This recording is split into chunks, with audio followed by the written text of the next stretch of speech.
Today on Mob Rules, John played a game. Tad continues his quest on Gamer's Tale. We talk about the upcoming AK convention soon. And we kill all humans when we talk about Iron Hands. It's episode 30 of Mob Rules.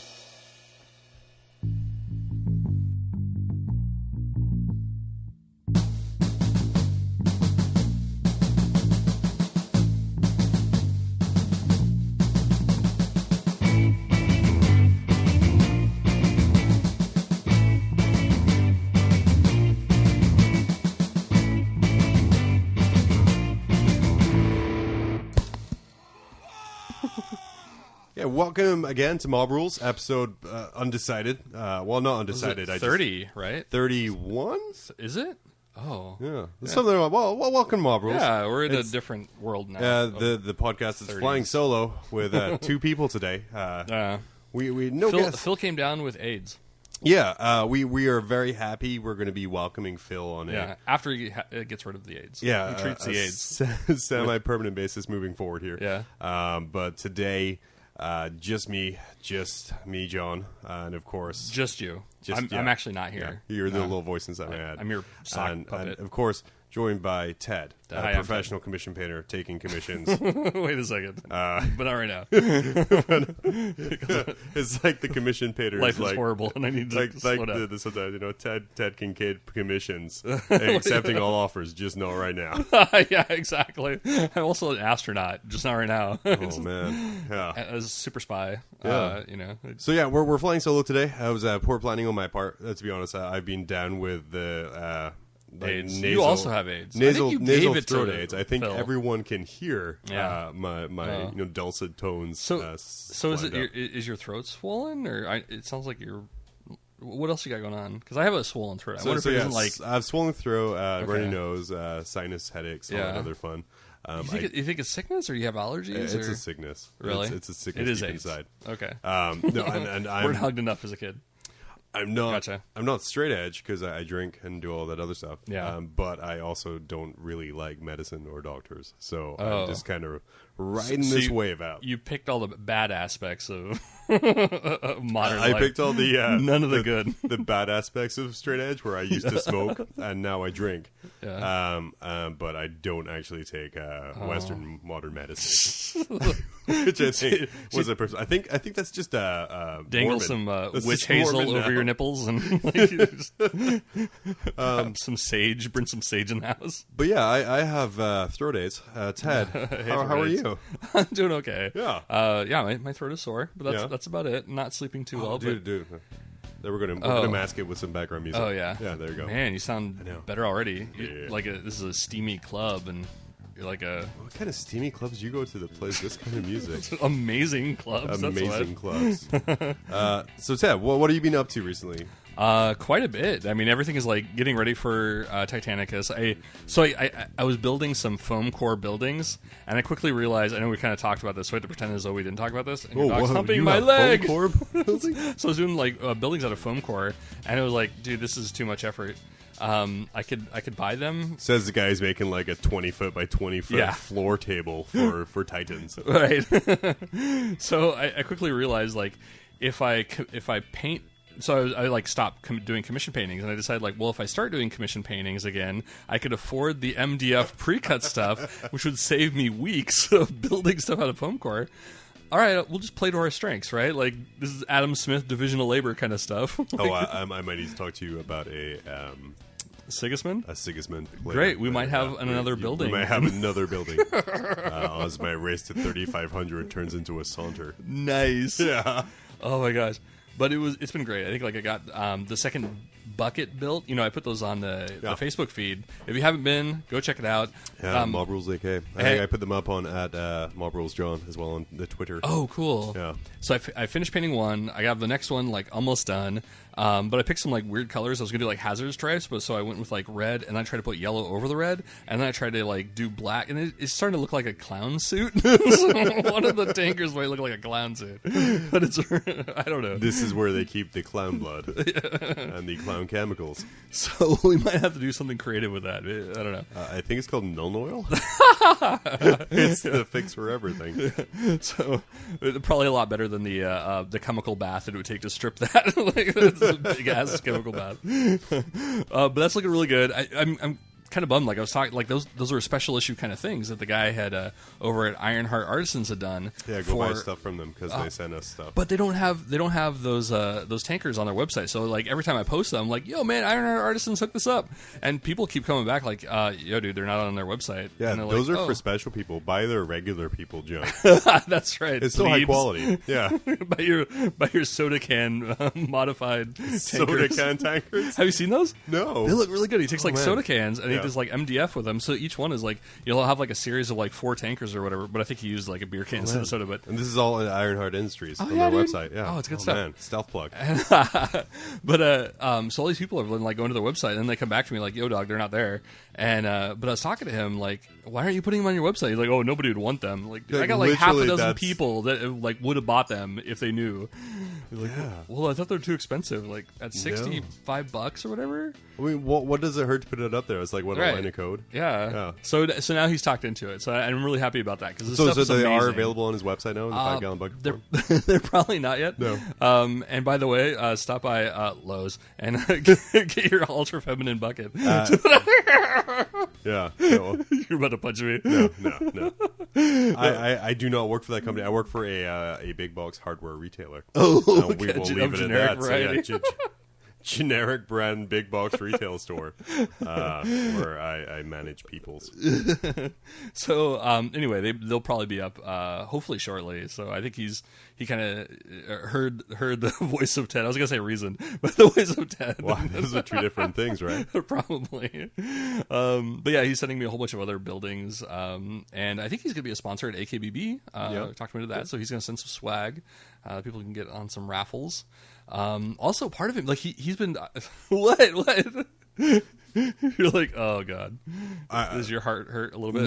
No, it's good. I'm going to stay positive. Yeah, anyway, so I think that's about it for that. I've been doing some... we had the Tale of Gamers, Gamer's Tale. Yeah. I've dropped off a little bit. Yeah. I need to get back on, but I've been distracted. And that's how these leagues go, right? Like everybody starts with like a lot of enthusiasm, and the next thing you know, you have I still have if they finish, enthusiasm. it's like 2 people. I still have enthusiasm for it. I still really want to do it. Yeah. But I have older guilt. Like I have like what? Like, well, white I have like almost I'm old. I feel bad. I have about 4,000 points of Imperial Fist Heresy stuff. Probably more than that actually because of all the Betrayal of Calf Terminators. But I'm like, yeah, I'll play 30k. Yeah, I'll play 30k. And then my buddy Josh, he bought me a Sigismund for Christmas. Oh, okay. Last year. So to get me playing December 30k. 2014. 2014 or 15. No, it was 15. Okay, so it's within the year, like Within the year, 8 months ago. And so I was like, yeah, that'll get me playing 30k. He's sitting in his box, and all of this stuff is sitting on. I have like 3 Betrayal. I had 3 Betrayal of Calth box like sitting unbuilt. Okay. So and then I started the Tale of Gamers. And I started doing my 40k Imperial Fist, and they were turning out great. I was having fun. And then I got invited to participate in a big heresy game. Oh. And I'm like, deadlines. And we know, we like ourselves a very hard deadline that we cannot change. Yeah. We can change the deadline, we're screwed. But right. But if it's someone else's deadlines, then that's what worked best. So yeah, I kind of had to be like, okay. Ugh. Yeah. So, all right. Sorry, dude. But congratulations. Thank you. That you can feel progress. And you have been working pretty hard on this. I have been working pretty hard, that yeah. is good. But I think next round I will be back in Tale of Gamers because Okay. I think my inaction has banked enough to let me buy a Renegades box and just do 2 Imperial Knights. So you were doing Imperial Fist for the Gamer's Tale, Right? Like, were you not able to parlay them? No, I was, but I had to start them early because it's broken up into sections. Okay. So you have like the first half of the month and the second half of the month. Oh, right. I had to start mine on the 8th or 9th or something. Why? Because, well, I had 40 tactical Marines and 20 veterans to do. Oh, yeah. So that extra 6 days, especially when I'm painting and assembling 3,500 points from scratch. Yeah. Especially when I have like a Spartan and a Fire Raptor and things, which are going to be a pain in the ass. Yeah. I needed all that extra time to. Wait, did you get another Fire Raptor? No, but it's still. You're just counting counting it. it. Yeah, I'm counting it as being a pain in the ass. I wish I got. I've been combing eBay for Fire have you Raptors because I will not buy one new again. Oh, why is that? It's just pain to put together. It was a pain in the ass to put together. Okay. It was like, it's a beautiful model. Yeah. It's the standard kind of Forge World warning label. It's nothing Forge World does. It's nothing they can stop happening. They can't stop those long panels from warping. Yeah. You just need to be like MLG modeling to kind of straighten them out. Oh, okay. And I'm kind of like semi-pro MLG, I guess, ALG, Amateur League gaming on it. Well, it probably depends on like where the box sat on the plane that it was being shipped around. Like, right. It just took me a little longer to get it. So I was like very infuriating. Oh, okay. So I'm on the lookout for a Storm Eagle. Pre-built Storm Eagle. No See, Chinese. You know what would be kind of nice about like Forge World if they would just make everything inflatable, so you don't have to worry about warping. It's just It'd be pre-painted as well. All right, so Fire Raptor. Oh my Fire Raptor deflated. Just go down to the party store, have them hook it up. Doesn't need a flyer base. But yeah, how is your tale? Because you posted that nice narrative on our side there. You have been very active on the Tale of Gamers. I was trying to. There was one session where I didn't get all my games in, but I think that was like last minute. Somebody bailed. The guy who ran it. I know he also came down with AIDS. I bailed on it just in protest for you. Oh, thank you. I appreciate that, even though you did that before I did it. It was a pre-protest. I don't know that. Thank you. But it's been a lot of fun. Like I think we're ready for the next session.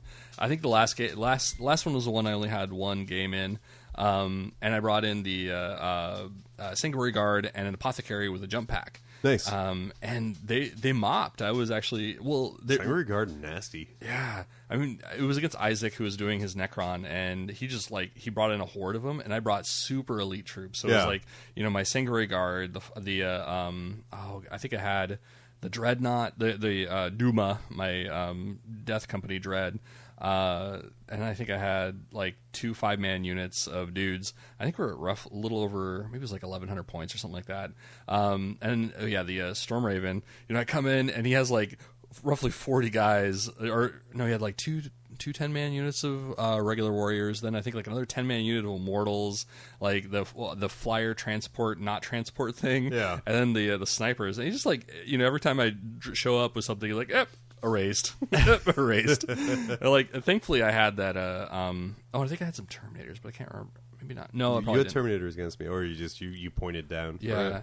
So that's what I've been having to do since I had so many points in the beginning. But I think the Sanctuary Guard did really good. Like they held their own. The Storm Raven. I mean, in low points games, a flyer is the way. Flyers to go. are especially on a big gunship like that. I mean, it was kind of even. You guys had a flyer each, but he definitely didn't have the gunship flyer. Oh, right. The Ghost? No, the Night Scythe. Oh, okay. The Night Scythe, which is the kind of the sweet troop transport, which my lasting memories of 6th edition, and this is playing against 7 Ghost Scythes. Or 7 Night Scythes. It just flew around the board carrying troops until the last turn when it's like boop. Oh, and it dropped them all in objectives. Fun.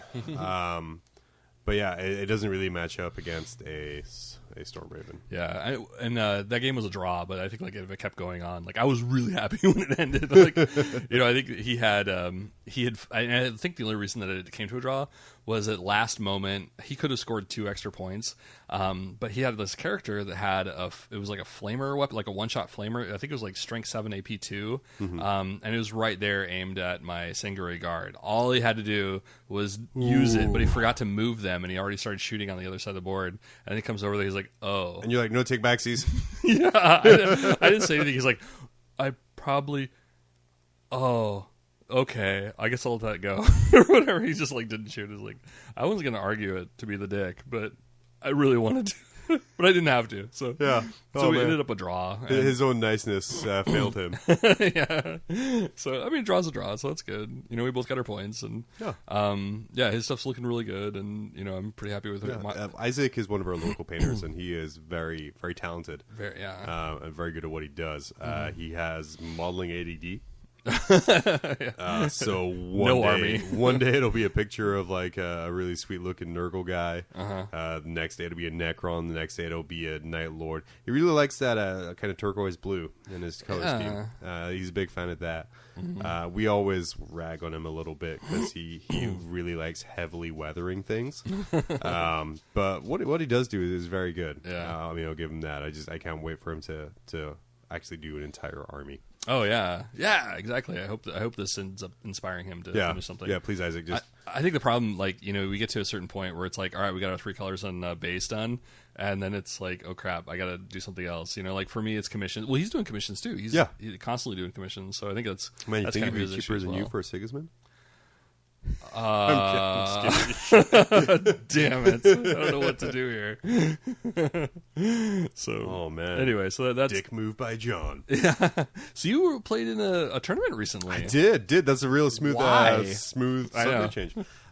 With my wonderful work schedule, which you know we've never complained about here before, I get one weekend off a month, and of course, tournament play usually being on Saturday up here. Oh. That's not really conducive for it. Yeah, but the fourth quarter of the year, my weekends off line up with that last weekend a month. So I was actually off that Saturday. So I'm like, okay, I'm going to go. It was a 3-round, 2,000-point ITC tournament out at MJ's Cards and Comics in the Valley. Great event, hosted by Joe Peterson there. And it was very well run. A lot of fun. He usually comes up with some pretty good. I mean, we've had him on the show before talking about like his creative missions. There was some creative missions there. Okay. The first game I played was against Sean, one of our local. He plays Grey Knights and Dark Angels. Oh, do I know him? I'm not sure. I think he's more Valley based. Real good guy. Yeah. I took my Tyranids. I took 2,000 points. I took 2 Flying Hive Tyrants. So, not cheaty. Only 2 of them. Not 5 or 7. But one of them was actually in the Sky Tyrant Swarm formation. So I was with the 29 Gargoyles and the Flying Hive Tyrant being one big unit. And I did that because the Gargoyles are tall enough to provide a cover save to the Hierodule that I had behind it. Oh, wow. Which was running with a Demacaron. Okay. So the Hierodule was running up the field with a 3-up cover save. That was super nice. I also had Stonecrusher Carnifexes. Okay. I took a unit of 3 of those. How are you digging those? I know really you were like excited them. about them a long time ago. I'm excited about it. I still really like them. Okay. One unit of... I was talking about it with the store's owner afterwards. He plays Tyranids, and 1 unit of 3 is overkill.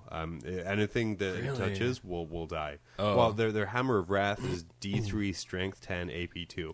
That's crazy, having AP on a Hammer of Wrath. Right. So it's dead before you're in assault. It's dead before you're even in assault. So if you have 3 of those, that's a possibility of 9 Strength 10 AP2 attacks. There's nothing to survive in that. So he suggested doing 3 individual units of 1. Okay. So they're not tied up. You can kind of split your stuff up. And after that, I agree with him. That was a good way to go. I also ran... Do you have the Force Organization slots for it, though? Or yeah. Okay. Yeah, I had nothing else in heavy. I also ran a Troop Turvagon and 30 Gaunts, taking advantage of that FAQ for the Tyranid Codex, saying that spawn Gaunts from a CAD are objective secured. Oh, okay. Sean was a really good opponent. He fell into the a Demacaron as well, because I love that model. That's no other reason. He fell into the trap, though. The most a lot of people who don't really play against Tyranids all that much fall into is that they see like the sea of monsters and they start trying to thin down the numbers. Going up against a Drago Star and a Raven Wing bike detachment where they have like a 2-up cover save, you're pretty safe to ignore Gaunts and just kind of focus on the big guys. He focused on the Gaunts and ignored the big guys.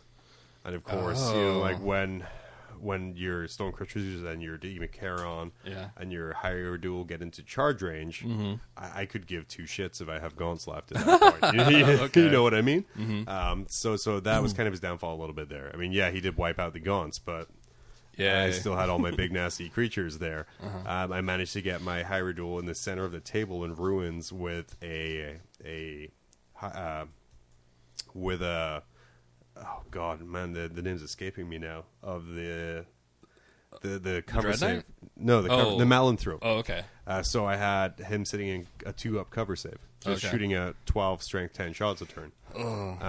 So I mean, and he was a newer player. There was a couple times he forgot the psychic phase because he was like, "Yeah, let's go shoot." Okay. And, halfway through the shooting phase, "Hey, can I go back and do psychic?" I'm like, "Well, usually, but we're halfway through. You've already removed models, stuff like that." So I kind of, strong-armed him on that and was kind of a jerk about it. So I apologize about that.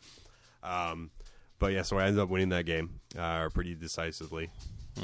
I still don't like that Ravenwing formation. That 2-up cover save on those bikes is ridiculous. 2-up re-rollable cover save is ridiculous. So how do they get that? Is that from the? It's a formation rule plus the Dark Shroud behind them, kind of pumping it out there. Yeah, and it's just the re-rollable. I hate 2-up re-rollable. I know Phil was talking about using that too at some point. Like I think he made a Dark Shroud or was going to. Has he used that? He has. I don't know if he's used it or not, but he has a Dark Shroud. Okay. Yeah. Let's ask him. Hey, Phil, did you do that? Oh, that's good. Okay. Yeah, that's good. All Thank right. you. Back to your corner. So game 2 was against one of our another little guy. I played him once before, Christopher. Actually, the last time I played him was the last time I took Stonecrusher Carnifexes. Oh, really? And he learned how effective Stonecrusher Carnifexes are. Okay. He was playing Space Wolves with the Thunder Wolves, 2 big squads of Thunder Wolves. Oh, jeez. An Imperial Knight, a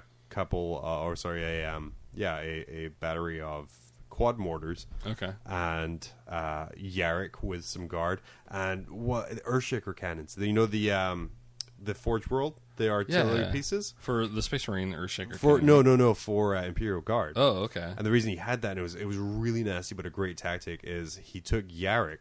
Yarrick can give orders to that Earthshaker cannon, so it was a strength 10 AP something large blast with ignores cover through orders. Oh, so it was a really good tactic. Can give orders to tanks? No, it's not a tank. It's an artillery piece. Oh, that's a genius tactic. Okay. It's genius. I mean, and it was a really close game. Like turn 1 and 2 was all me. The first thing I did was rush my Sky Tyrants warm up and just obliterated Yarrick and his shitty little unit because get rid of those orders. Yeah. But then turns 3, 4, and 5 was just his Thunderwolves kind of slowly walking along the edge of the table, just kind of slowly sweeping my models off. Yeah, like, yep, go away. There was the world's worst combat. How is it that like a bunch of Space Wolves on top of wolves are more nasty than like a Space Marine bike with multi-meltas and all that? It's the rule of metal. It's doubled. See, a Space Marine is one thing, on a bike is another thing. But if you have a wolf on a wolf, then that's wolf squared, and it's gone. But yeah, there was like an epic combat between 2 wolves and 3 gaunts that lasted, I think, 3 turns of combat, and no one did any wounds to anyone else. There was the Demacaron versus his warlord, which went as well as you would think it would with a rampaging Demacaron. But it was a really good game. I ended up losing that one. 10-1. He managed to pull out the secondary on the last turn there. So I'm like, but that's okay. I took me to game 3. I was playing against one of my friends, Colin. Okay.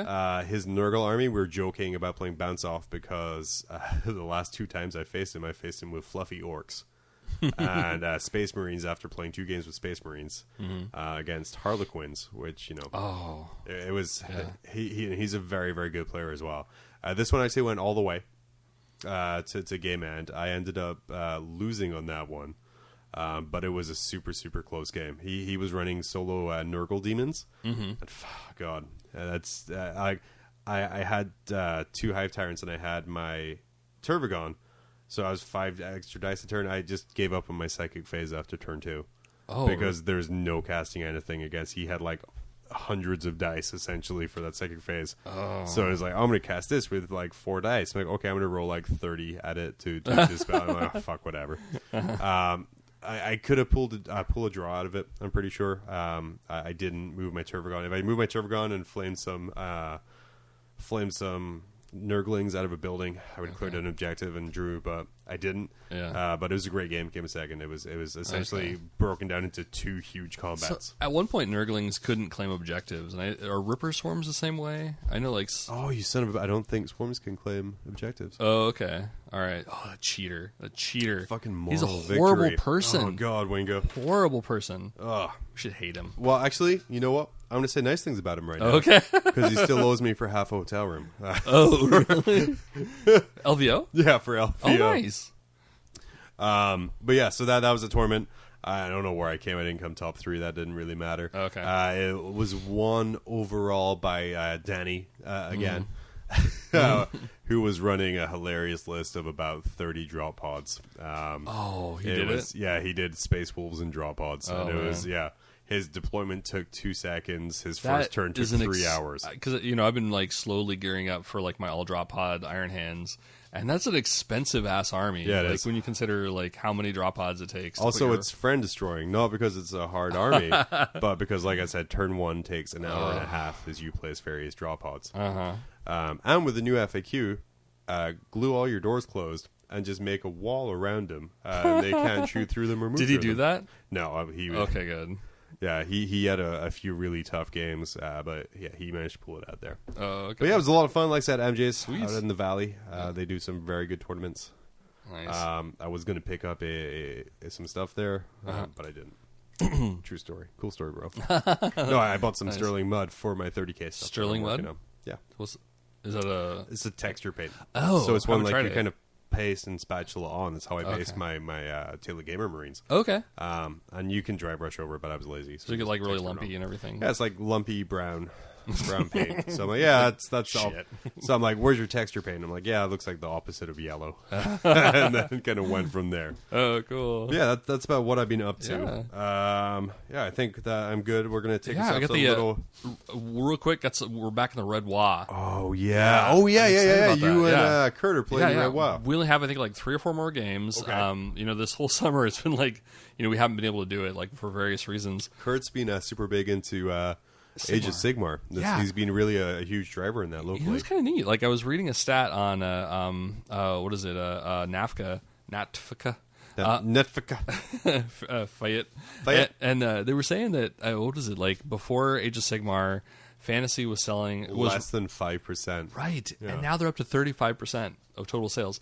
And that's because they have really gorgeous models. Yeah, and if you, I think like that could be part of it. Also, you have to replace your whole army potentially, or you want to at least. There's like a 35% is Age of Sigmar sales. What they don't tell you is round bases are now classed as Sigmar sales.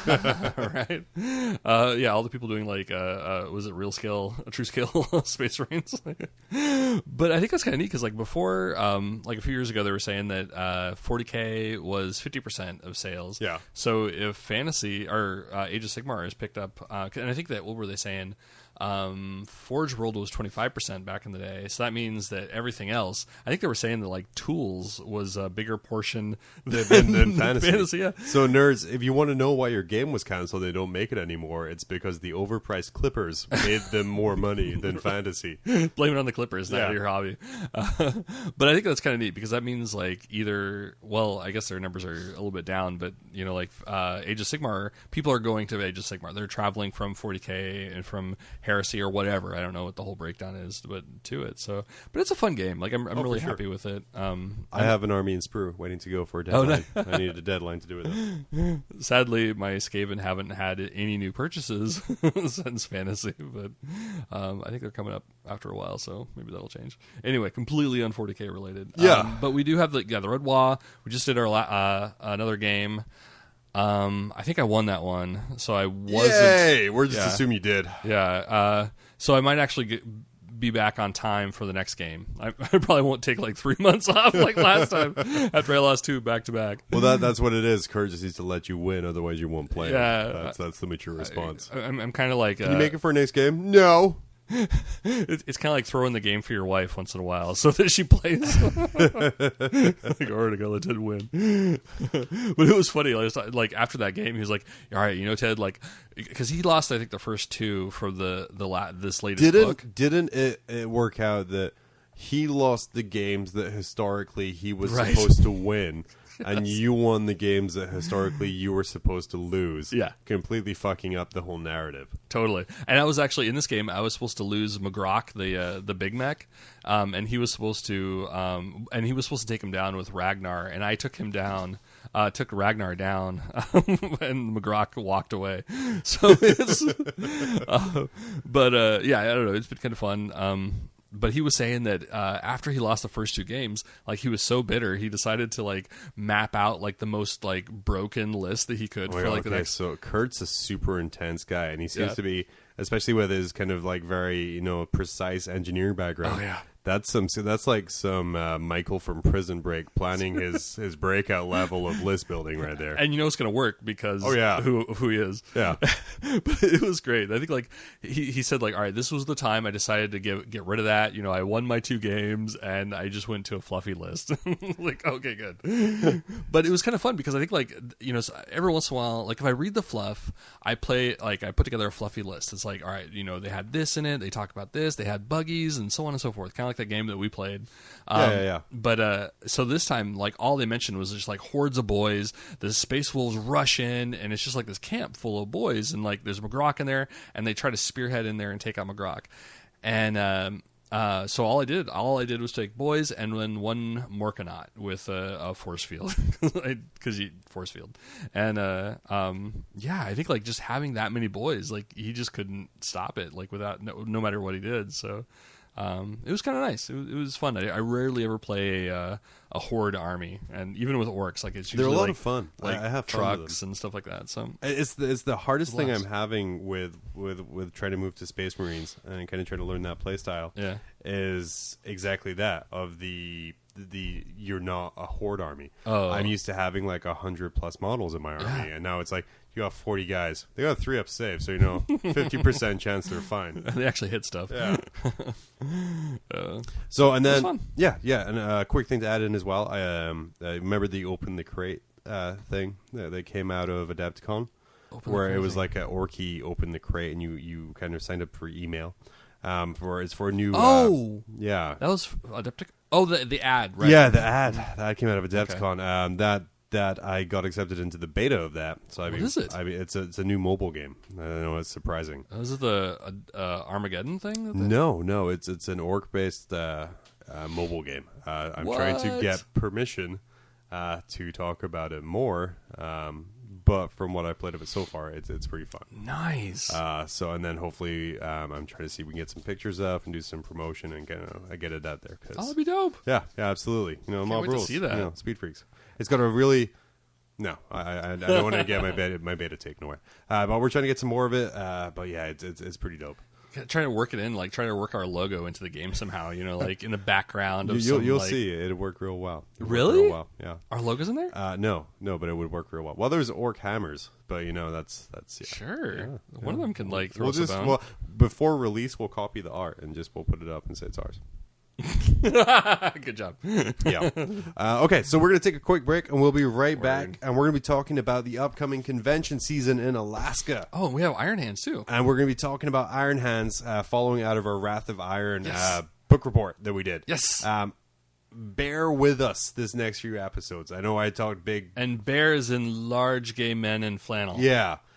We are going to be trying to kind of talking about our favorite Black Library books, what we're talking about in our first episode of the month and our second one, while we will do our best to kind of connect that to the tabletop. And what might happen is what may happen today, where we get distracted and talk about other things. So yeah, even if you're not coming up to Alaska, we're going to be talking about what we're doing for that and kind of all that fun there. So it's still going to be a good listen. Listen to this amazingly comical break that is not being repeated for 10 episodes. And we'll be right back. I can't wait. 12,000 years ago, man discovered mammal boob, and ever since then, we have been sucking mammal milk. Now, thanks to science, milk will no longer kill you directly after drinking it, and comes in a seductive, udder-shaped jug that you can carry with you wherever you travel. Whether it's the boardroom, the dinner table, or a mountaintop, you can drink that creamy white sebaceous cream no matter where your travels lead you. Milk. It's not only a drink, but it's a great source of nutrition. Colostrum comes from cows directly after they have babies, and it cures all sorts of diseases. Now you could take advantage of the wonderful nutritious claims of colostrum. Milk, bring it to your next adventure. And we're back. Before we go and start about the the Mop Rules Convention Tour 2016 and 17, I want to talk about. Should we add 17 in there? Or is it just and the 17? 16? I guess we're going to be down at LVO. Okay. I want to talk about Death Watch. What? Except we didn't get it. Oh no, that was bananas. So bananas. There was 3 places here in Anchorage that picked up Death Watch, and 2 of them weren't able to get their stuff in time. Right. So I have big plans for LVO. Big plans. Really, what it is right now, I kind of have the grand scheme of what I want to run at the friendly tournament. I want to run 2 punch nights. Which are the Knights with the Chainsword and the Punch Fist. Yeah? I want to run 3 of the... For Imperial Fist? Well, I'm going to do Death Watch, primary. Okay. I want to do 3 of the brand new Corvus Black Star Gorgeous Flyers. Oh, gosh, yeah. You don't like them? No. Oh, okay, Great. they're amazing. Yeah. But they do look like George Foreman grills. Oh, I didn't think... Okay. Or waffle irons, kind of things like that, but they're awesome. So I want to run 3 of those. I wonder if they have the option to have like a visible canopy, because I mean they have like that shield thing. Which the inside is undetailed, and that's why it's only $65. Oh, okay, that makes sense. So I'm good with that. I'm good. Sure. And then I want to run a couple like drop pods with frag cannons, because frag cannons are gross, and I want to run some Inquisition. But that sadly, I was super stoked to get the book and open. You the have models other things to do, John. I do have other things to do. So you don't need to be bothering yourself with the future. This 2-week delay is a pain in the ass. It's kind of nice at the same time because I have other things to do. Yeah, I think like it's kind of been nice because I was going to buy a box. I really wanted to do an unboxing. We haven't done an unboxing in a while, and I know they're not super popular for us, but it still like fills me with joy to geek out over nifty new stuff that I get. But anyway, I think like because they were delayed, like I ended up saving myself $150. So one's funny after discount. Yeah. You know, it's an extra building for. I did look at it, and I was like, do I want to? And this is horrible. Me talking again. Did I want to do Death Watch, or did I want to do Eldar? Because those Harlequin models are amazing. Yeah, you were talking them up like after that book. Yeah, Throne World. And after reading Throne World and Beast Arises, I really love Harlequins. And also, I've seen the posability of a Wraith Knight, and just doing some kind of sweet ass samurai shit in the posing. That would be super, super cool. Yeah. But then I'm like, so. Did you see that pic? I think I posted it on one of our headers on our website. But it was of somebody had done a Striking Scorpion Wraith Knight. Oh, really? No. Yeah, they did like the dreadlocks, and I think he had like the was it not the Manda Blasters, whatever their pistol thing is that's on their arm. Yeah, Swole Cockplate. What movie was that really where the dude had a cock gun? Like he pulled the plate back and it had like the 2 bullet chambers instead of balls in the shaft. That sounds really familiar. I almost want to say it was like Naked Gun or something, but I don't think so. No. I think it was was it a Tarantino film? No. Oh, maybe. That sounds familiar. Yeah, Marlboro's. If you was can that Machete Kills? It was Machete. Was it? Yeah. Okay. Good. All right. Back to 40K. So yeah, essentially what I'm saying is I've so far committed to Space Marines, Imperial Fists, Death Watch, Inquisition, Tyranids. See, I think like GW's figured out like the mystery sauce. I mean, they figured it out, and then they figured out how to change the mystery sauce and like make it even more mystery and saucy by like, you know, okay, if we put out Adeptus Astartes fringe chapters, people are going to eat it up. Oh wait, what if we put out Adeptus Astartes fringe chapters that can be taken as allies typically, and then make it an army? You know, like like with this, like you could easily add it as like a team, which I often have done in the past, but. You know, now you can have an army. Like I really want to do it, but at the same time, I'm just finishing up painting 60 Marines at once, and I want to break from power armor. Okay. But at the same time, I don't know if I want to punish myself with diamonds. Tyranids. Oh, okay. I gotcha. Or what Tyranids, diamonds? I'd say I don't know. It's time to go back to your works. It's time, bro. I don't have the transport capacity to get 2,000 points of orcs down. I gotcha. I see what you're saying. Yeah. So it's gonna be curious. I think like. You know, they have the. I guess I'm almost like I'd be I'm gonna wait for the net list. Not that I'm like pro net list, but I think that I think the thing with the Death Watch is like they're so specialized. Yeah. Once you commit, you're committed, and you're committed in an expensive way. Draw pod frag cannons, bro. That's where it's at. Okay. Those frag cannons are like strength 9. They're essentially las cannons at short range. Mm-hmm. You can take 4 in a squad. Mm. So essentially, I think they're going to turn into the new Sterngard Melta bombs. Where you get the 5 Melta Sterngard in the draw pod, and you just whatever you pointed at dies. Okay. I think that's going to be where they're good at. I already saw, what is it, Anvil Industries is doing the frag launchers. Theirs is beautiful. I much preferred their frag launcher to Cromlick's frag launcher. Oh, okay. So yeah, within 2 weeks of release, I have 2 third-party bits companies selling frag launchers. That's how good those damn guns are. Wow. But yeah. Speaking of conventions and getting ready, first up we have what could be described as kind of the premier competitive convention, which we Battlezone Ursa, which is happening on the 17th and 18th of September at the Denina Center. Ted and I will be there representing the hobby side of the game. We'll be running the painting competition there, with a former Golden Demon winner, I believe. Yes, Andy Rogers. We're trying to iron this out because he has a plate and he fills it. So he's like trying to iron him down. We'll be posting pictures of the miniatures on our sites as well, and kind of from that event as well. And then I will also be shoutcasting the event on Twitch. So tell me about the shoutcasting. Like I've heard you talk or say that you're doing shoutcasting, but what is it? Me and Sterling, who's been on the show before, we're going to be broadcasting, essentially commentating the 40K. So that's like the top tier table? Is that right? The top tier table. Okay. We're going to be providing commentary on that for 40K. Okay. Because, as much... So are you going to be like standing over the table, like talking the whole time? No, like, we're probably going to be front pissing of a Danny off? Yeah. I mean, not to be presumptuous. Hopefully it's not Danny for 3 rounds. But no, we'll be have a couple of cameras hooked up to the table. Sorry, got some real nice equipment to kind of switch views and stuff like that, and we'll be looking at a monitor and doing it there. And then hopefully kind of giving people instructions to be very verbal, so we can hear what they're doing. Oh, cool. But yeah, I mean, I love Twitch 40K. Frontline Gaming does some really good stuff. But I kind of at the same time, if you don't play the army and you don't know what's going on, then it's just a bunch of guys rolling dice. Whereas I know. As Sterling and I, we have some knowledge about different armies. Hopefully, we can make it a little bit more user friendly.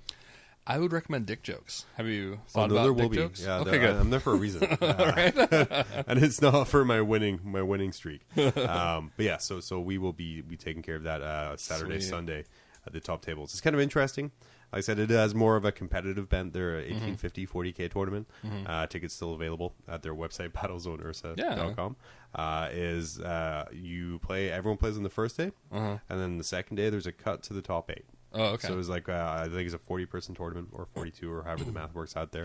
But the top 8 only compete on Sunday. And what that does is it frees you up to go play X-Wing, or frees you up to come make jokes with us, and kind of do other kind of stuff around there as well. Sunday, Kurt, go back to Kurt, he's running a Age of Sigmar, but he's going to do like this weird deal with it. I think he was talking about like wanting to make like either a Z or L-shaped table, and like was originally talking about like he saw online where there was like rules for like the table tiles like turning like partially through the game, like the tables, like the individual components will turn, not like the entire table, but like parts of it. So at first you're fighting with your, you had backup over here, and all of a sudden your backup is 3 feet away. Yeah, and that really works well with their new fluff.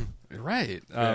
So he's trying to iron out the details on that, but I guess like if you lose in 40K, you could always go play. Well, and that's the nice thing, because I mean, I know myself. I know I'm not going to be winning any major tournaments. Day 1 is fun for me.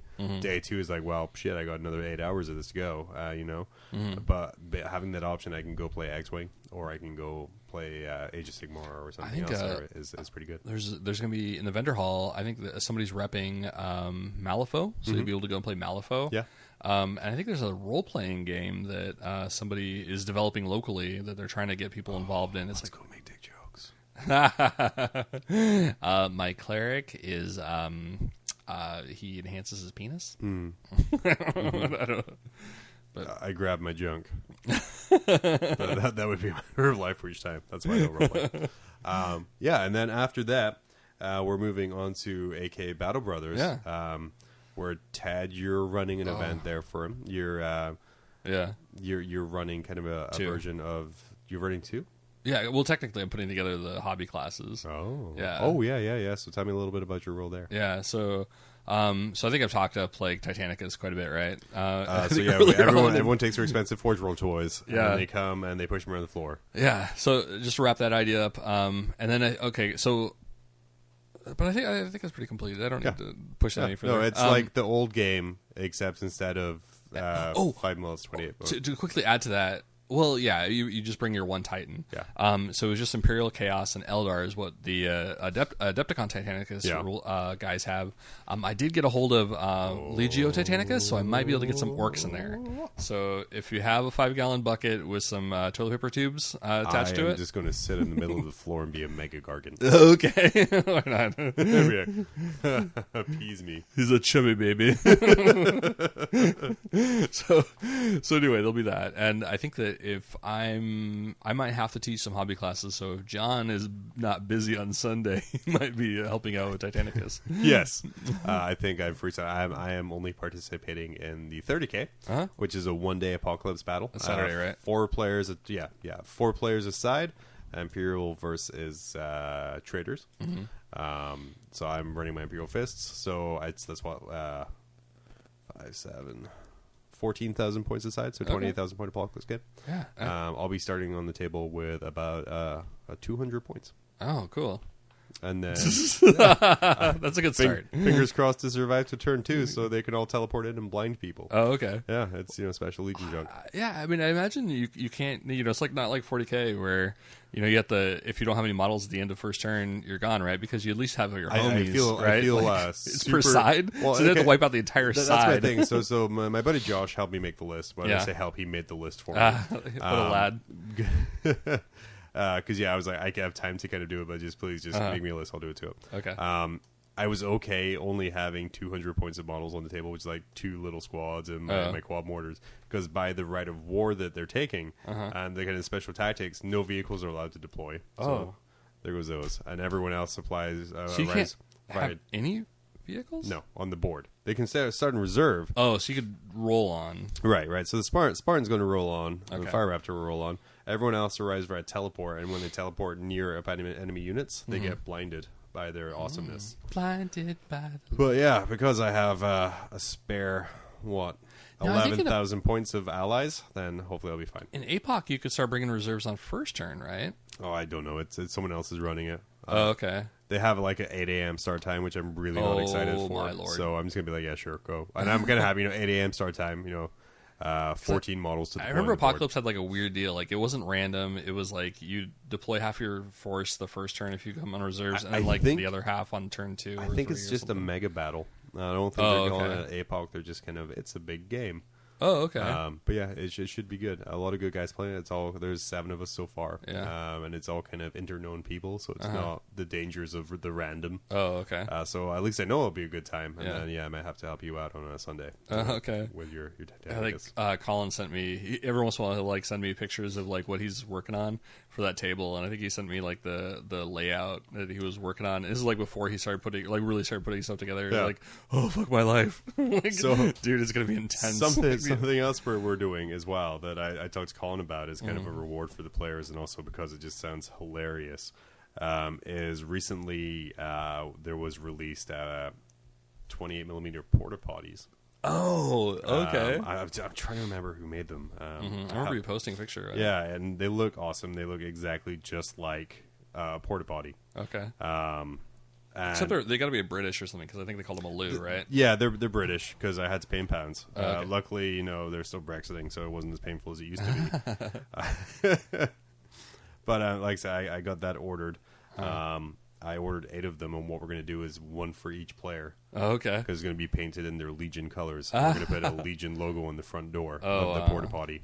And kind of my excitement is the modeling and the basing, because I'm excited to do a Blood for the Blood God Corn one. Oh, gross. And a Nurgle one for Death Guard. Gooing out. So yeah, I think Colin's going to be doing the Loyalist ones, which is he's fighting, and I'll be doing the Traitor ones, which is who I'm fighting. Oh, okay. So you're the general and he's the general kind of thing? Oh god, I'm not general. Oh, no, okay. no. Danny's on my side. Danny, multi-tournament winner Danny. I'm going to be like, Danny, where do I move my models?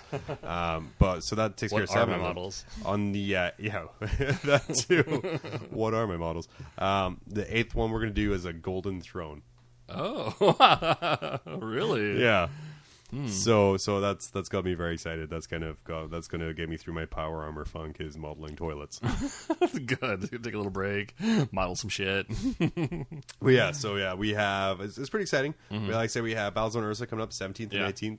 Get your tickets to battlezoneursa.com. It's going to be kind of our premier competitive event up here in Alaska. Yeah. And then for the kind of the more casual gaming, we have AK Battle Brothers, which has kind of more of the hobby focus on it there. I know the organizer is very, very, very excited about oversized X-Wing. It looks really cool. He was showing me the model that went over displays. So die off, Mike. Sorry. But yeah, I think they're gonna have like a couple people doing like role playing. I think there's some D&D games that are gonna be going on. I think anyway, lots of random, really cool stuff. So going back to the hobby classes, I'm really excited about this. I think we have we had one guy. What are you teaching me? One guy stepped out, so we might have to. There might be like a gap in there. Who stepped out? I'm not going to name names. Okay. Because it's all his fault and we should shame him and hate him. No, I'm just kidding. He's a pretty rad guy. Just school got in the way. So I think like we're probably looking at like doing a skin tones class. I know that was pretty popular. We put up a poll. Sculpting was pretty popular. Airbrush I didn't put on there, but I know that just in general, like I've taught 2 airbrush workshops and they've been increasingly more popular. People keep asking me like, when are you going to do the next one? And then we actually have 2 weathering classes, but different teachers and different techniques. So I think Isaac, like the moment I said weathering, everybody's like, "Oh, is Isaac doing it?" But again, this is our very skilled ADD local painter. Yeah, and if you want to learn weathering, he's the guy to do it. But he's going to do like chipping, streaking, powders, and stuff like that. And then there's just blending. I think it's like wet blending and just like basic blending. I know like a lot that becomes kind of hard. I think there's lots of different ways to skin that cat. So we have another Golden Demon winner, Trevor Allison is going to teach that one. Then we have I think like shading and highlighting, which is like wet on wet and glazing, who's also our other Golden Demon winner, Andy. And then heat distressing, which is going to be like a short class, freehand, and then the other weathering class from Trevor. So. All the ads. Ooh, yeah. So I'm excited about it. I might have to go and like, I have to take care of something, John. Take care of the Titans. Go learn keep something. Shooting each other. I'm going to read the rule book. And then those porta potties are available from Troll Trader. Oh, okay. Which is a UK company. Oh, cool. And they are £5.95. Oh, wow. I know I bought 8 for $22, including shipping. Yay, crashing pound. Nice. But yeah, that's about all I want to talk about conventions and stuff like that. Yeah. When we come back, we're going to take super short. Well, I want to say super short, but I don't really have any control. It'll just be a break. That's whatever I put in the middle. We're going to talk about Iron Hands. Yay! It's going to be Iron Hands time with Uncle Ted, where he's going to teach me about Iron Hands. And hopefully that they're not just, dicks who, use Iron people. Dicks. Iron dicks. Do you like cookies but want something more British? Buy biscuits. Not like those you have for gravy.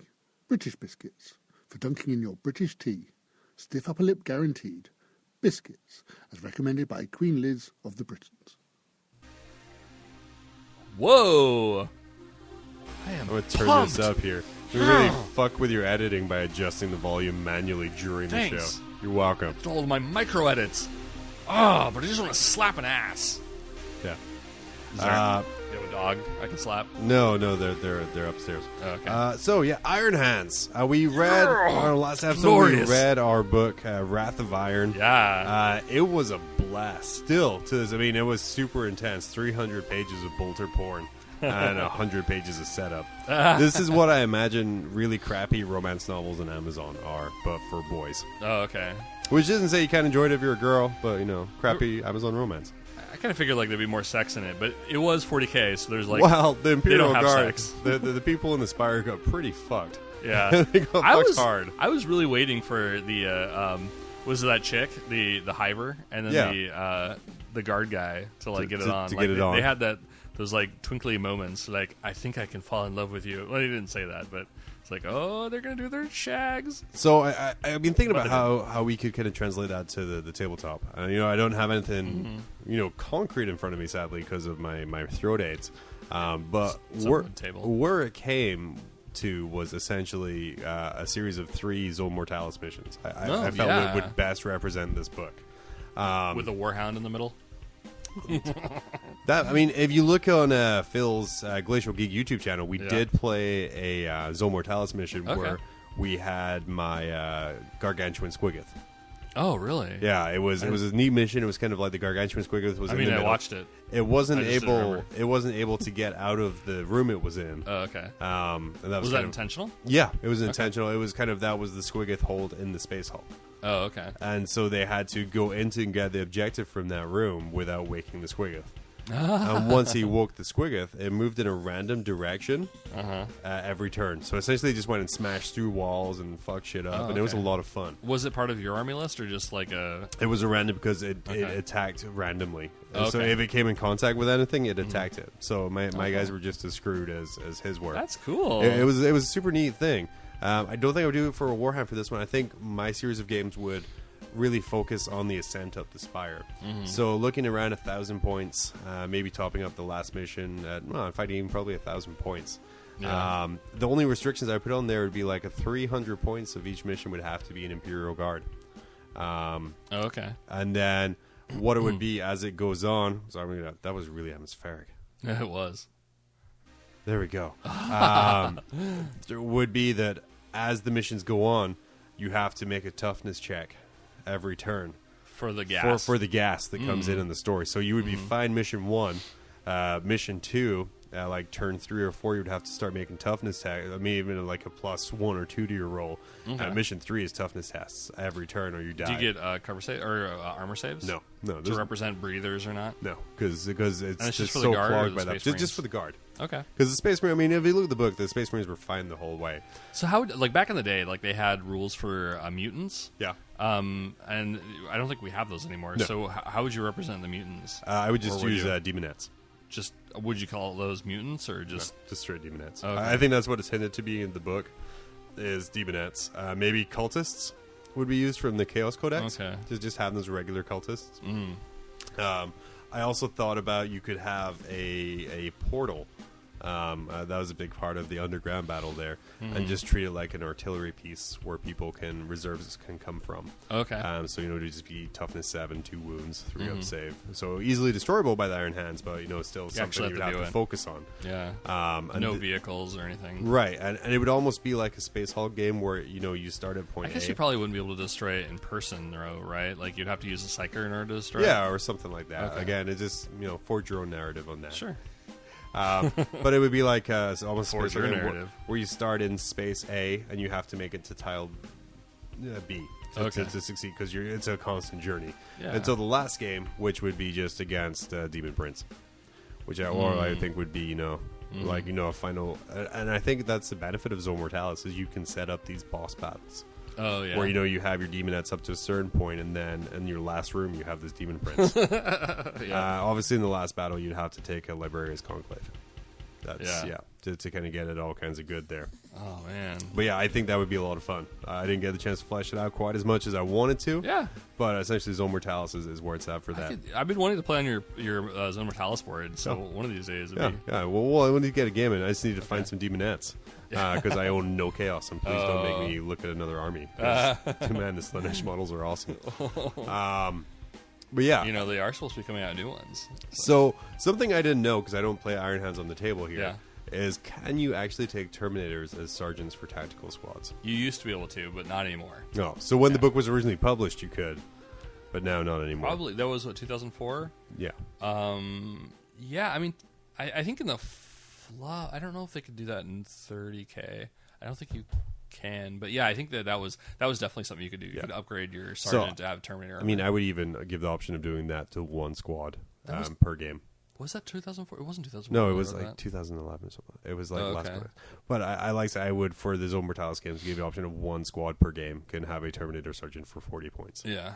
Oh, that'd be dope. And just kind of keep it again with the narrative there. See, I think that was going to the tabletop at one point. Like that, it was you could tank with them, and I think but they kind of no, I take that back. Like it's always been that way where I think in hand to hand for a while you could go. You took your armor saves per model, and then they homogenized it to where it was like the majority save. Yeah. And then I think they just kind of stuck with majority save for a long time. And like now, it would actually seem like it'd make sense if they went back to like the mixed armor thing. See, it makes prior sense. to this edition, or even last edition. I think having mixed armor didn't make sense. Like you just cater to the minority. but this edition you couldn't, because I know from playing orcs, where to have a mega armor war boss or a mega armor big mech, you can tank a lot of shots coming into that mob of boys with that armor too.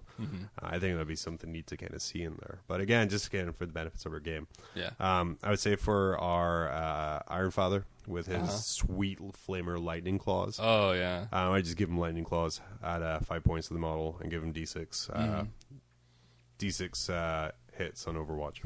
Instead of you get the D3 flamer hits. Yeah. Just give him D6 hits on Overwatch. Oh, okay. And that will represent his hand flamers. Yeah.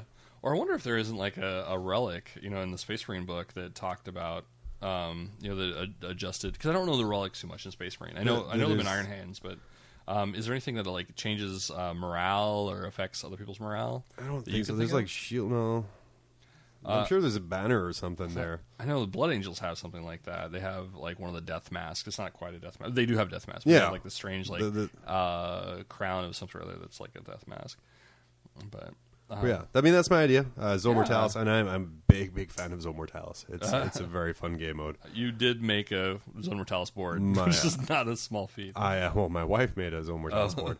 With plaster cast pillars and MDF walls. It's the whole thing weighs a ton. If I do it again, which I might do, because having it would probably use a blue foam board instead, so it's a little bit lighter on the transport instead of being the huge weight it is right now. I actually went into computer game I went to online looking at texture websites. Yeah. And so how you can download different textures, so pictures of walls, pictures of rust, and I downloaded a picture of a stone wall. Okay. And I printed that out. Really? And I glued that to the MDF, and that's how I did my walls. So it's super simple. Okay. I don't think I saw it when you did that. I think I saw it when you were still working on it or something. Yeah. But Well, I'll show you. I think it's out in the greenhouse shed. Oh, okay. But yeah, it's super simple and it looks. I love computer game textures for stuff like that. Keeps it easy. Yeah. That's what I kind of thought of for on the table here. Ted, you've actually played Iron Hands. Yeah. I played against him. Most of my gaming has been competitive, so my only knowledge is Smash Fucker. And everyone having Feel No Pain and It Will Not Die. Oh, okay. So those are the assholes on the bikes with the oh boy, 2 of Feel No Pains, right? Yeah, or 1 up if you're lucky. But I guess they nerfed that too. That was kind of crazy. I think for Such like a nerf moment that you can't have a 1-up thing. Yeah. Well, I think the neat thing about it was that they say in the rules that you can't have a 1-up save. Like there is no, but I think they were very specific about like what the Feel No Pain was, and they said that it is not a save. And it is different. So I think like that was in the main the rule book, and so like it was like a loophole that they were basically the only ones that could do that. I think the FAQs corrected that when they answered it along the lines of "Don't be a dick." Yeah, which was it's kind of funny. I think like most people don't want to use the FAQs because they all want to play the game the way they want to play the game. But I think like that's one of those instances where people are like, "No, we're playing with the FAQ," just because it makes sense. To be fair, if you're in a situation where you're playing someone who's trying to use a 1-up Feel No Pain, oh dude, just don't play him. No, I actually I was putting together a unit just so I could use it once. But it relies on so many things. You have to get this warlord trait and this power and this. And so everything's stackable. I think this is before Angel's Death came out. So it's a lot easier with Angel's Death because I think originally it was you would get you take a librarian, you would give them a resilience, and then that gives them a 4+, Feel No Pain. And then you got Chains of the Gorgon, which adds +1. You have your normal Feel No Pain, which adds a +1. And then you got the Flesh is Weak or whatever it's called. Special whatchamajig. So that gave it was like a 1+. But now with the new Decurion, you're able to get another +1 as long as you're within 12 inches of an independent character, which ironically is actually very hard to do in this in that list. Yeah. But it's so many points tied into one model on the chance that you get this thing. And it's not a beast. Like, I mean, he's still toughness 5 max. And you can't get Feel No Pain against toughness 10 or strength 10 weapons. Right. So I think they changed some things in the FAQ. You know, they changed it to where I think if it has instant death, because I think like if you had resilience, you have what is it called, Eternal Warrior, and which negates instant death. So you can always take a save against it. So but in the FAQ, they said that doesn't. So like if it's instant death, it's instant death, regardless if you have Eternal Warrior. So before it was like you either have to double them out or you have to have a D weapon. And so now that instant death is a factor again, like that's a lot more common than like D weapons and other things, unless you play like Eldar or Knights. So anyway, so I think it's tamed down a little bit, but it can be very brutal. Yeah. But I think also the part of that problem is like, you know, if you are dumping that many points into it, like, you know, and you are running a librarian who's getting that extra buff, although you don't need it so much anymore. You know, librarians aren't the combat monsters that they used to be. They're really not. Like, and it is a gamble. Like, you have to try to get the psychic power. You have to try to get like the warlord trait. Like, there's all these variables, and like in the end, it's like, okay, I got 2 attacks. You know, it's almost like for me, I take librarians for Primaris powers. Mostly, you know, like always Psychic Scream. Oh, okay. I know I can get that, or Prescience. I know I can get that and kind of build off of that there. Aside from some of the new powers off of this Angel of Death book, the Geomancy and the Librarius, I played against the Librarius, and that was just some nasty, nasty powers coming out of that. Oh, okay. Most of the main book ones, it's too random. It's like you'll get one really good one, and then you're, take a pinning test. Oh, great, everyone's a Space Marine. Yay. But yeah, it's so Librarians, I find are very, it's hard to plan if you're doing anything but the Primaris there. So now with the new Decurion, I think like you can add +1 so long as they're within 12 inches. And since you are an independent character, more than likely, if you're making that combat monster, you know, you're going to be getting that +1. So you're starting at base at a 5+. If you have an apothecary with you, now all of a sudden you're down to 3+. If you have, would it be 4+? Apothecary is 5+ normally, and then if you add the natural Feel No Pain, that becomes 4+, and if you add the Decurion, it becomes 3+. See what I'm saying? Yeah. And then if you add Change of the Gorgon, you're down to 3+. You can't get better than that, simply because FAQ. You'd be a dick. Right. Just kind of looking at that Medusa Strike Force out of the new Angels of Death book. It's very fluffy Decurion, and that's something that all the army lists have in that book. Is very fluffy. Yeah, you have what you said. You get the +1 to your Feel No Pain when you're within 12 inches of your commander. Vehicles within 12 inches of an independent character from that thing get power of the machine spirit, which I didn't realize is actually a big deal. Like I never really thought much about that because I usually play drop pods and like everything just comes down. It's already sitting there. It's immobile. Big deal. But no, that's a big deal. Like really, like if you're running around with like, I mean, you could basically like run your Razorbacks up 12 inches and still be able to fire. Is those whatever. You can run your Vindicators up 12 inches and still fire your ordnance weapons. Normally you wouldn't be able to because it's Snapfire. Yeah. So I mean, this becomes a game changer so long as you can get an independent character within 12 inches. And 12 inches is a big bubble. Yeah, that's a decent and especially bubble. If you're just kind of riding inside it because Razorbacks right inside, Spartan right inside. Though they don't radiate from the transport anymore. No. But yeah, if you're in there doing the Twin Link Las Razorback that you're getting for free because you're running 2 Gladiuses. Yeah. It's pretty gross. They also get the logical commander, so they get 2 warlord traits. Yeah. Because it would hit them and salamanders, right? I think they get it too, but I didn't see the Salamanders one there, but then again, there's a way of getting the guaranteeing your +1 to your Feel No Pain rolls almost. Yeah, that's true. That's a really good point because you are re-rolling if you get the same one twice. Thing. Yeah. Although it would be nice if you could just get like 2 +1 to your Feel No Pain. And that's a really good point because I think like oftentimes that's your dick message.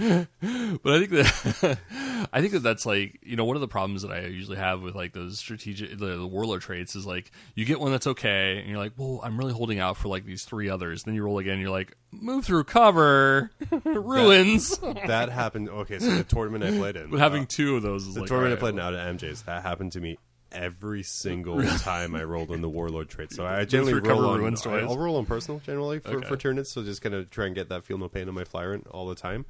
And it was like I would get the one was like, you get fearless and it will not die. And I'm like, well, shit, I'm fearless anyway. So okay. And then I would re-roll it and it'd be like, you get, like, you're immune to pinning or some, like, really shitty thing that still doesn't work. And every game that happened. Well as every game my Turbogon didn't, because I had Hive Commander, which lets me outflank a troops choice, so I would always outflank the Turbogon. Every game it didn't come on until turn 3. It's just like, fuck you. I mean, when it came on, it went where I wanted it to go, but still, I didn't want to wait for it. But yeah, so on the table. Yeah, so playing the drop pod army, it's been kind of fun because I think, like, you know, a lot of times people don't really look at the drop pods as like a big deal. It's like it's a Stormbolter that shows up. But they're great at the objective grabbers. Like they're low profile, they're not doing much. Chances are you're probably going to forget about their Stormbolter and draw less attention to them. I used to try and take one just by itself as a fast attack choice and try and drop it behind a large piece of scenery and line breaker and just leave it there. Yeah, that works so often. Like a 35-point guaranteed point.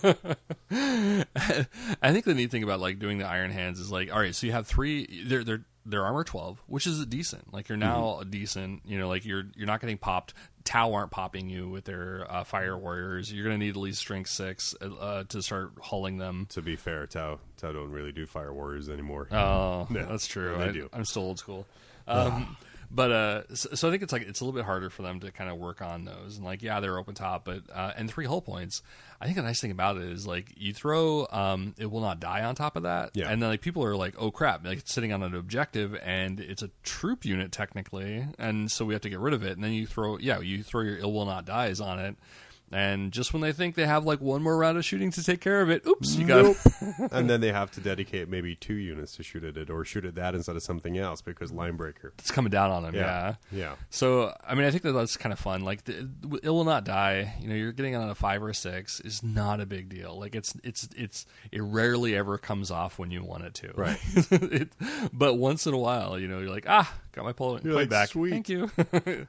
Do you think that the way they were portrayed in that Wrath of Iron book is fairly accurate to how they play on the table and kind of the feel you get for the army there? I think they were a lot more resilient, to be honest. So you haven't been stabbed through the heart by Demon Prince and be like, I made me feel no pain. Yeah, I mean, it's great like once in a while because, I mean, when you're rolling like a 6+ feel no pain on most things, you're just like, all right, this is a freebie.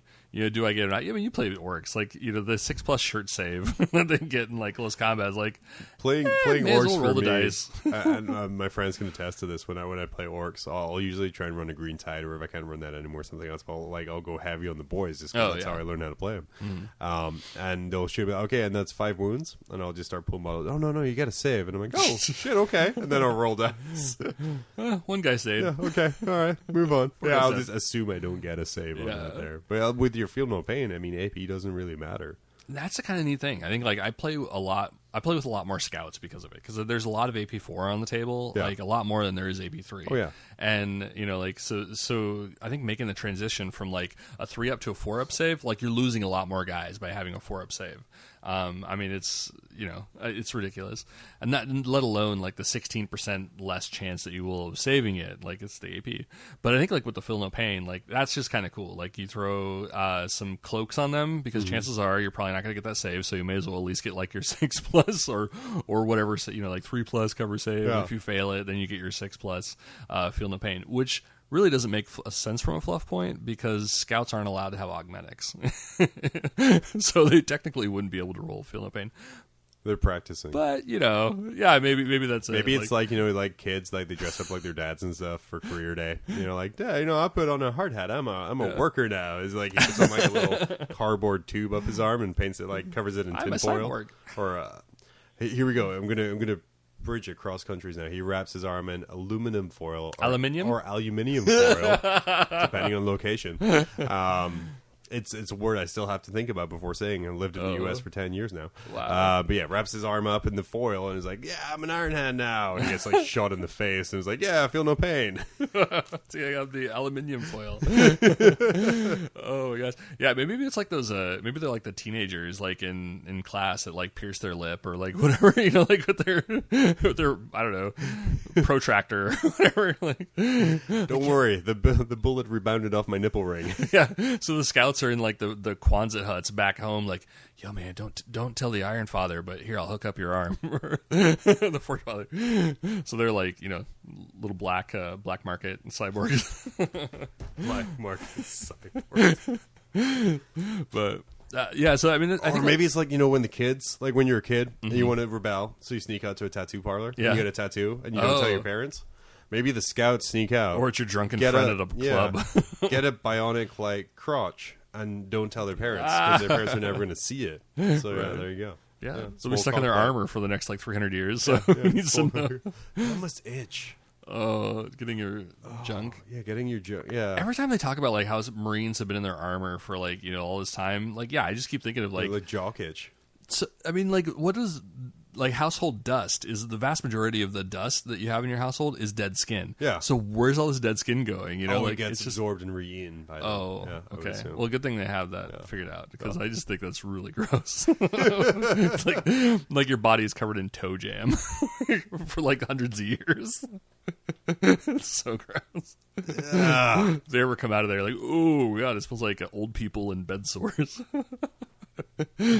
Oh man, so why should you play Iron Hands? I mean, I know from a competitive standpoint, it's because you get free, feel no pain. Yeah, why not? Right? Yeah, why not? Yeah, Skyhammer, Iron Hands. Yeah.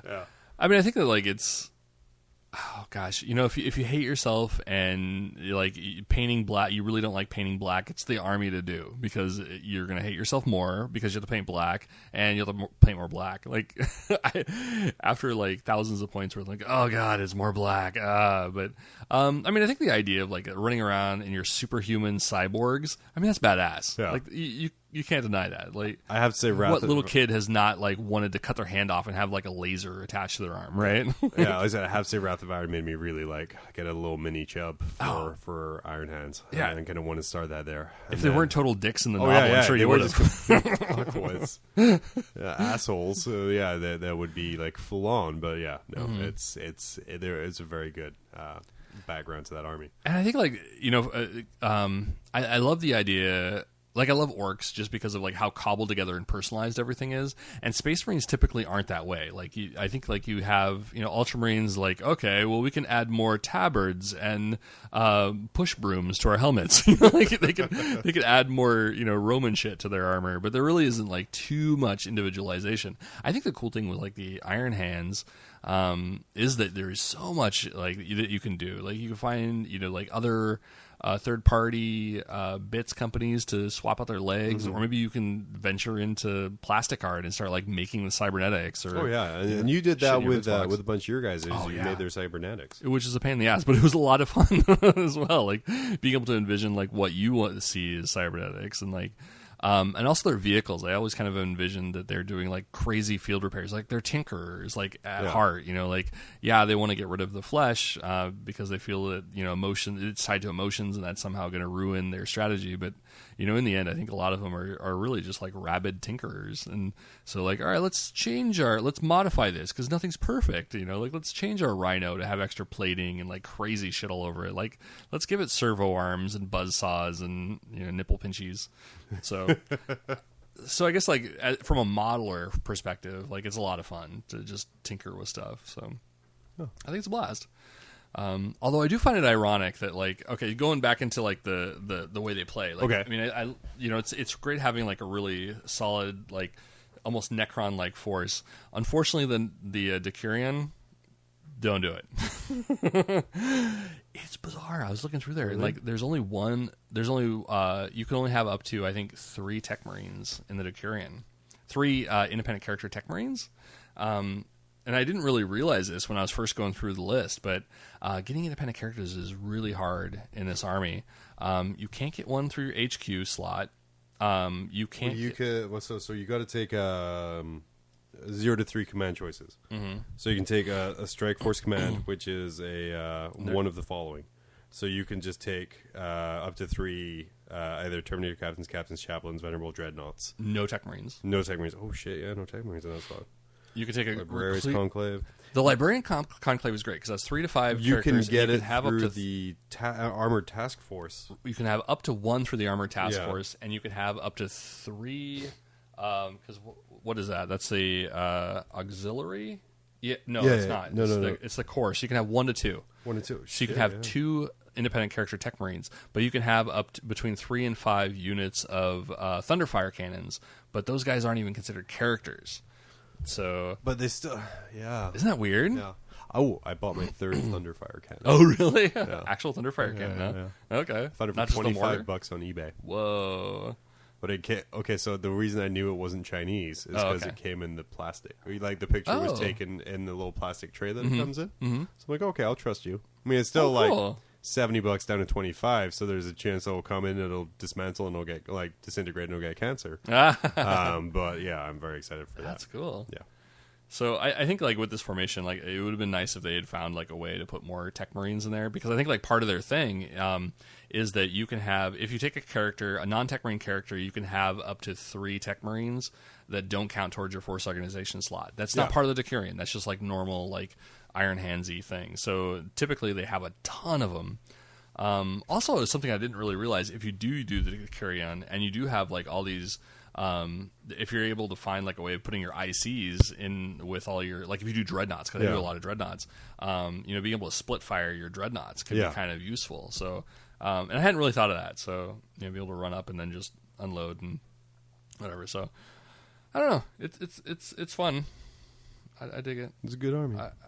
If you had to pick between that and not playing, I'd pick it. Oh, okay. Well, that's a pretty good choice. Like I said, competitively, solid chapter. The chapter tactics alone make them the auto chapter for a lot of people nowadays. Mm-hmm. Well, I don't kind of have the versatility of the Ultramarine with the chapter tactics, or kind of the Space Marine orders. Yeah.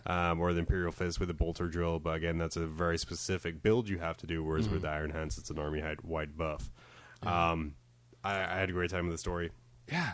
They have a few 30K stories out there. They're so not like Space Marine-y in so many ways. Like, I mean, in the way they are, but I think I guess like a lot of legions really are distinct from one another. But I think like just having like the inner turmoil is so palpable. It's so thick. I really enjoyed the fact that the Primarch was like, "What the fuck? We need to cut this out." Yeah. He gets killed by Fulgrim and like, "Do it more? Okay, yeah, I'll do it more."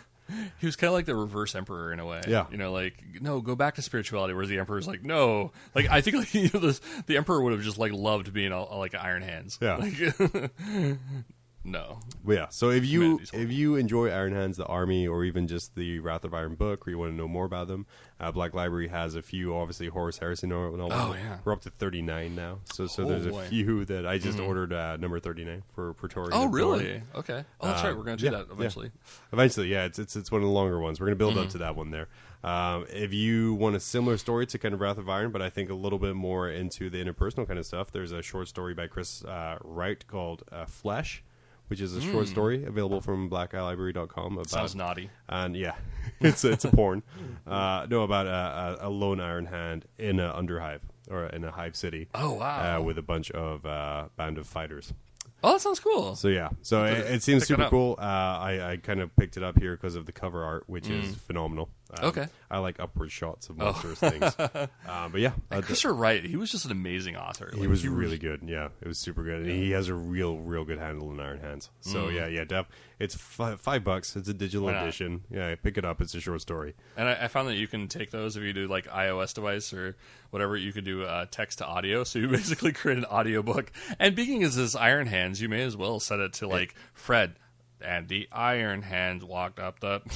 But yeah, there's a lot of short stories and ebooks that kind of flesh out Iron Hands' background. I'll be picking up Flesh by Chris Wright off of Black Library because, like I said, I want more of the dickishness of the Iron Hands to the humans. We're gonna take our last break. We're gonna come on right back, and we're gonna talk about what we're reading next, which is not Flesh. No. Oh, we like flesh. Ooh, but it's kind of fleshy. We're sticking with the flesh. Teasers. But not flesh. Terrors. We'll be right back.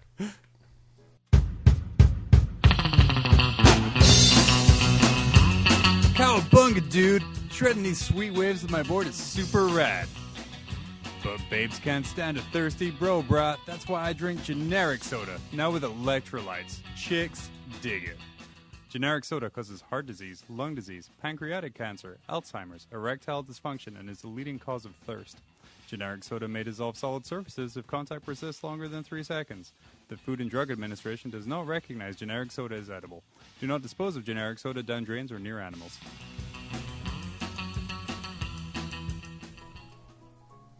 Aww. It's a kind of outro music. No, really. Yeah? We're going to get Phil trained in the magic of outro music and how to time your conclusions to perfectly match the song. This has been episode 30-something of Mob Rule. Talking about our Iron Hands and kind of just what we've been up to. Like I said, moving forward here, I mean, the plan is we're going to have our kind of Fluff Buddy episode where we're going to talk about a book we've read at the start of the month and then the end of the month. 2 weeks later, we're going to talk about that book on the table pretty much and bullshit. I mean, it's what we do best. The dick joke to content ratio is higher in the second episode, but not non-existent in the first. So next, what are we doing next? Sun's Burden. Sun's Burden. We're starting you off light. I mean, the reason we're announcing is we'd love for you to get these books as well. Read along with us. Send us some questions. We have some people who go to our Facebook page at Mob Rules AK and send us things they pointed out about the book that we didn't even know. We had some great ones this week about Beast Arises, about robo-fucking, about how humans came from Necrons fucking, which I'm all for. And when we go back to our Beast Arises series, we're going to look into that, and I'm going to go back and kind of make some notes. And it's from book 5, which is by far the best book in the series so far. But yeah, Sun's Burden came out around the same time as A Shield of Bal. It is a short story available from Black Library for $4.99 or whatever that translates to in your place of the world, because we're listened to in I think about 100 countries, so I'm not going to do that math. 5. It's which is like 100. Yeah. Like 2 countries. Why should you read it? Black Library says the flesh terrors are thought of as a savage butchers, and there's a bit of that in the book, admittedly. But this story reveals a deep loyalty and nobility hidden beneath the mask of rage. A link back to their origins on ancient balls. I don't know. I think when I say balls. And what a great juxtapose, right? Yeah. Like we just did Iron Hands that are completely devoid of emotion, or attempt to be completely devoid of emotions, and then you have the raging teenagers of the flesh. The emo teens of the Space Marines. And making that worse, it's a story about scouts. It was actually recommended by Peter from NGC 40K, who said it was a good story about scouts. So, when Peter speaks, we listen. We gotta listen, Sometimes. Yeah, sometimes. Just about Imperial Knights. So, follow along with us. Read along. If you have any questions or points that you want to make about that book, let us know. I would love hearing those, and we'll get those out. This is also going to be a great excuse for me and Ted to play a couple of the missions out of the Shield of Bal book. My Tyranids against his Flash Warriors. Yes, Flash Warriors. Flash Warriors. That's what that's what their dongs are. But no, my Tyranids against his Flash Terrors. There you go. I'll even not take 6 flyers. Unless I can make a fluffy reason for it. Yeah, I'm sure you can do that. Yeah, not really. So we're going to be taking Shield of Bal, some short stories there, starting with Andy Similes, or Smileys. Smileys. I thought it was Smiley. I follow him on Twitter, Marvel's John, but I don't know how to pronounce your last name. He became, the head of Forge World or something? Not the head of Forge World, but like one of the big wigs over there, like event coordinator or something like that. So he's...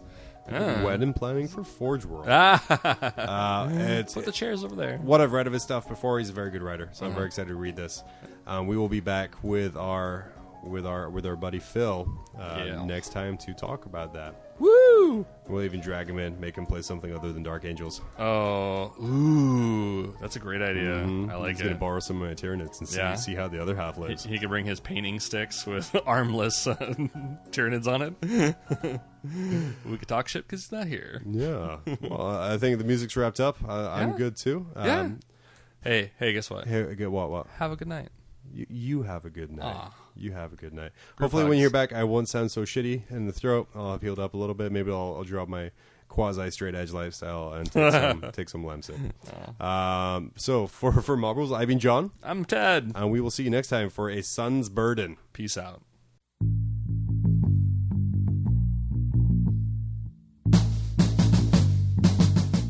This episode of Mob Rules has been brought to you by Mob Rules Media.